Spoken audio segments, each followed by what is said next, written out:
Madam camera. Madam speaker, मैं आज इस सदन में क्रोध, वेदना और अपमान की भावना लेकर खड़ी हूँ। अपमान उन सिपाहियों का जिनको सीज फायर की ऑर्डर अपने देश के प्रधानमंत्री से नहीं बल्कि एक विदेशी से मिली। वेदना उन परिवारों की जिन्होंने पहलगाम के आतंकी हमले में अपने परिजनों को खो दिया। और क्रोध इस सरकार पर जो आज तक पहलगाम के आतंकी हमलावरों को न पकड़ पाई है और ना ही उनकी कुछ सुराग ढूंढ पाई है। ऑपरेशन सिंदूर नाम सुनने में देशभक्ति का लगता है, लेकिन असल में ये सिर्फ मीडिया पर किया सरकार का एक तमाशा था।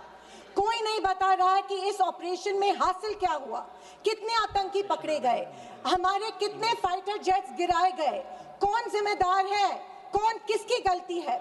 इसका हिसाब देने का दायित्व इस सरकार का है, मगर देश में सवाल पूछने पर ही पाबंदी है, क्योंकि ये सरकार सवाल सुनना ही नहीं चाहती है, बल्कि ये सरकार जवाबदेही से ही भागती है। अध्यक्ष महोदय, आज की परिस्थितियों को देख मुझे रोम में बने कॉलिसियम की याद आती है। विश्व की सबसे अविस्मरणीय और पुरानी इमारतों में एक है। रोम में बनी कॉलिसियम मनुष्य की कल्पकता और निर्माण क्षमता का एक अभूतपूर्व मिसाल है, पर इसके अलावा वो एक गंदे और घिनौनी राजनीति का भी प्रतीक है। कहा जाता है कि इसका निर्माण उस समय की जनता को खेल और मनोरंजन में उलझाए रखने के लिए किया गया था, ताकि जनता का मूल मुद्दों पर से ध्यान भटक जाए। कुछ ऐसा ही आज हमारे देश की सरकार करती प्रतीत हो रही है। पर अब खेल और मनोरंजन ही काफी नहीं है। किसी महत्वपूर्ण इलेक्शन के पहले आतंकी हमला और फिर सरकार की जवाबी कार्रवाई। आतंकी आए कहां से, कहां गए, ये सरकार को कुछ नहीं पता, पर हमें पड़ोसी देश पर आक्रमण करना है और उसके आधार पर वोट बटोरने हैं। पहलगाम के आतंकी हमले में मारे गए बेगुनाहों की अभी चिता भी ठंडी नहीं हुई थी कि देश के प्रधानमंत्री बिहार में चुनावी रैली संबोधित करने गए। कोई जिए कोई मरे, इनको कुछ फर्क नहीं पड़ता। ये 24/7 चुनावी मोड में रहते हैं। फिर साहब की मार्केटिंग की तरकस से आया नया तीर, ऑपरेशन सिंदूर। मुझे हमारी सेना की बहादुरी पर बिल्कुल संदेह नहीं है। मुझे हमारी सेना की बहादुरी और वीरता पर बिल्कुल संदेह नहीं है, पर इस सरकार की दुर्जनता की सीमा देखिए कि सेना के जवानों को लड़ने जरूर भेजती है, पर हमला होने के पहले दुश्मनों को आगाह भी कर देती है। ये हमारे परराष्ट्र मंत्री का बयान था। क्या यही कारण है कि हमारे जेट्स दुश्मन के द्वारा गिराए गए? क्या ये हमारी सेना के जवानों के जानों के साथ खिलवाड़ नहीं थी?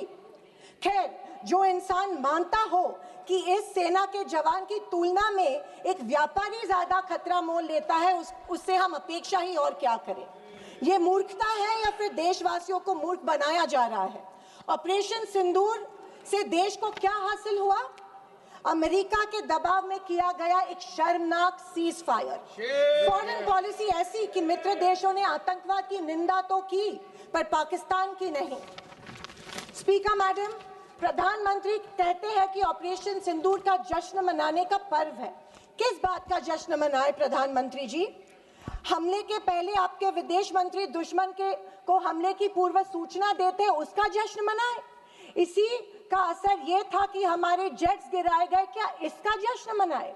या फाइटर जेट जो क्षतिग्रस्त हुए हैं उनके पायलट्स का क्या हुआ? इस देश को अभी तक उसकी जानकारी नहीं है, क्या उसका जश्न मनाए? सीज फायर का ऐलान इनके कथित मित्र ट्रंप करते हैं, इससे जो हमारी देश की तीनों सेनाओं का मानसिक खच्चीकरण हुआ, क्या उसका जश्न मनाए? और तो और पहलगाम के आतंकियों को कोई सुराग नहीं, क्या इसका जश्न मनाए? इंटरनेशनल कम्युनिटी में भारत की छवि इतनी कमजोर अब तक कभी नहीं हुई थी। हर चीज को इवेंट मत बनाइए मोदी जी। अपने मन की बात छोड़कर देशवासियों को कि सवाल का जवाब देने की भी हिम्मत दिखाइए। याद आती है जब इंदिरा गांधी जी के सामने पाकिस्तान सरेंडर हुआ था और एक हार्ड लाइनर निक्सन जैसे को भी इंदिरा गांधी की बात सुननी पड़ी। और विदेशी नीति की तो हालत और भी शर्मनाक है।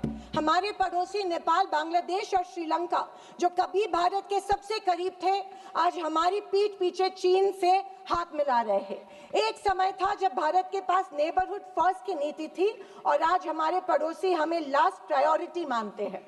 स्पीकर मैडम, विदेश जाकर इंडियन डायस्पोरा के साथ तस्वीर खिंचवाना ही विदेश नीति बन गई है। अब ये सरकार प्रश्न पत्र भी खुद बनाती है और उत्तर भी खुद तय करती है। जनता से कोई संवाद नहीं, पार्लियामेंट में कोई ट्रांसपेरेंसी नहीं। ये सरकार केवल प्रचार की मशीन बनकर काम कर रही है। पहलगांव के शहीदों के परिवारों को जवाब कौन देगा? सरकार की कूटनीति की असफलताओं को जवाब कौन देगा? चीन की बढ़ती घुसपैठ और पड़ोसी देशों की बेरुखी का जवाब कौन देगा? अगर सरकार जवाब नहीं देती है तो सरकार को सत्ता में बने रखने का कोई अधिकार नहीं है। विपक्ष का हर सांसद लोगों के सवालों को उठाता रहेगा और अगर सवालों से डरती है तो कुर्सी छोड़ो। ये कुर्सी, ये पद जवाबदेही का है, सिर्फ इवेंट सेलिब्रेशन का नहीं है। और अंत में मैं इतना ही कहना चाहती हूँ कि आवाज न सुनी हमारी, कुछ गम नहीं।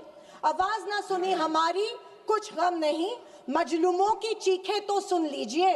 मन की बातें बहुत कर ली साहब, वक्त मिले तो देशवासियों की गुहार भी सुन लीजिए। थैंक यू महोदय। जय हिंद। श्री सुनील तटकरे जी।